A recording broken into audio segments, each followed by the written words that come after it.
If you guys looking to pick yourself up some cheap Microsoft points, PSN codes or anything like that to stock up for FIFA 16, then check out g2a.com. They're also great for cheap PC games and other great stuff, so check the link down below and use TGC free for a discount. What's up guys, Curtis here and welcome to a brand new confirmed transfers for FIFA 16 episode. Before we get stuck into it, I do want to say if you guys could smash 1,000 likes in this episode, that would be absolutely amazing. It takes me quite a while to put all these cards together and find all the players that have been transferred low and high, so if you could smash that like button, that would be amazing. I've had a few people say recently they really appreciate these videos because it helps them keep on top with all the transfers, and I really appreciate that. That's good to know you guys find these videos useful. I really do enjoy making them myself because I get to see all the players that have gone, but like I said, it does take a lot of effort. But nonetheless, let's get into it with our first player. So first up we have Robbie Brady, a guy I'm kind of a fan of actually. I don't know why, but I just kind of like him. He's made the switch to Norwich for 7 million this window in the Premier League. Obviously he's going to want to stay a Premier League player, and I think that's a good little signing for Norwich. I think he'll be one of those sort of players that'd be really good to keep him up, but 7 million may be a little bit steep. However, Premier League signings at the moment, 7 million is what used to be 4 million. It's gone up really quick.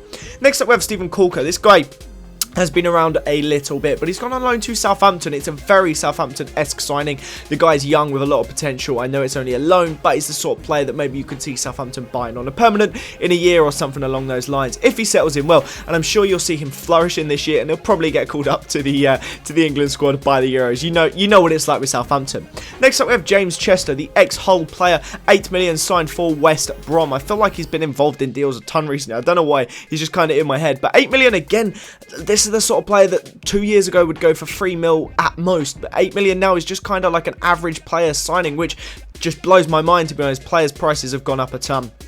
Next up we have CHIRICHES, one of the many flops that have signed for Tottenham in the last few years. I was looking back at their transfers from like the season before last with the Bale money, and like one of them is left, and two of them's left, and one of them's Soldado. It's just hilarious. But CHIRICHES is off to Napoli. Hopefully he'll get some good game time there and might actually become an established player. You never know. Serie A is completely different. Next up we have Abu Diaby. Really happy to see him actually signing for another club. I'm a big Diaby fan. When the guy is fit, he's absolutely quality, and I hope for his sake he can stay injury free over in France. I don't know if he will or if he won't, but honestly I really do think he's one of the best centre mids Arsenal have had since Patrick Vieira. I really rate him when he's fit, so hopefully, like I said, for his sake he can get fit.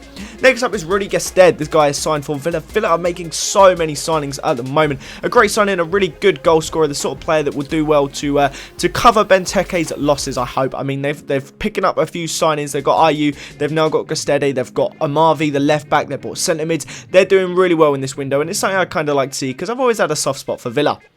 Next up is Mario Gomez. The guy has got a loan to Besiktas. I don't really know what to make of this one. I feel like it's not that crazy that he's going to Turkey. He does seem like the sort of player that could go over there. But, I mean, the Turkish league just gets better and better as every day passes. But going on loan from Fiorentina, it's going to be very interesting to see how he gets on over there. And hopefully he can stay fit. Next up is Stefan Jovetic on an 18-month loan over to Inter. Another top signing for Inter.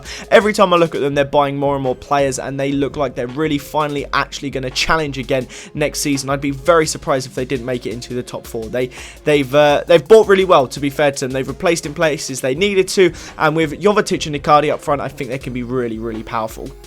Next up is Ricardo Kishna. It seems like the Serie A is buying every player that exists, but Kishna is heading to Lazio for 3 million. A very exciting young player, a good signing indeed, and one of those players that I think will be very influential and could be really solid in years to come for the Netherlands. If he lives into the potential he has, then he should be very good indeed.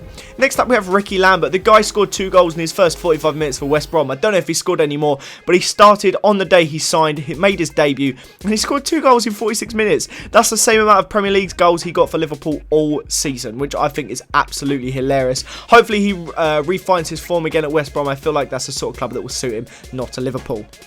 Next up we have Manquillo, another ex-Liverpool player. Obviously, Atletico Madrid owned, was on loan to Liverpool for 2 seasons. They cancelled it a season in. He's gone back and now he's gone to Marseille on loan for, I think it's just the 1 season this time. He's a very promising young player, but the year at Liverpool was kind of disappointing, but I think he might hopefully get some game time at Marseille, and he'll definitely be a fun player to use for hybrids in FIFA 16. Next up we have MBEMBA, another player I'm buzzed to see in the Premier League. 8 million for this dude to Newcastle. Newcastle are buying some proper like FIFA career mode gems. It's like they've been playing Footy Manager or career mode with MBEMBA and Mitrovic. These guys are proper wonder kids and really solid in FIFA as well. MBEMBA is insane on the game, so it's going to be fun to use him next year indeed. Next up, we have Vertut. I don't really know how to say this guy's name, but signed from France for 8 million. Another one of the Villa signings I was on about, as well as Idrissa Gueye. That was the one I hadn't mentioned. They've signed so many players. It's absolutely mental, and I'm really happy for them. But again, I feel like he's one of those players that 8 million probably wouldn't have been 8 million a few years ago. Is quite a bit less, but it could be a very good signing and one of those players they need to replace Delph. And last but most certainly not least, we have Connor Wickham's move to Palace. Seems like such a Palace signing to me. I don't know why, but I kind of hope he gets some game time and hope he can do better than he did at Sunderland. 9 million is a lot of money to spend on a player that hasn't really scored as many goals as you think he has, but hopefully he has a good season at Crystal Palace, and you can never really know. They've got some good players, could be fun. Nonetheless, boys, that is the end of this episode. I hope you did enjoy it. Remember to smash that like button if you did. If we could hit 1,000 likes, that would be absolutely amazing. Subscribe to this channel if you're new around here. Have a fantastic day, and I'll see you all next time. Bye, guys.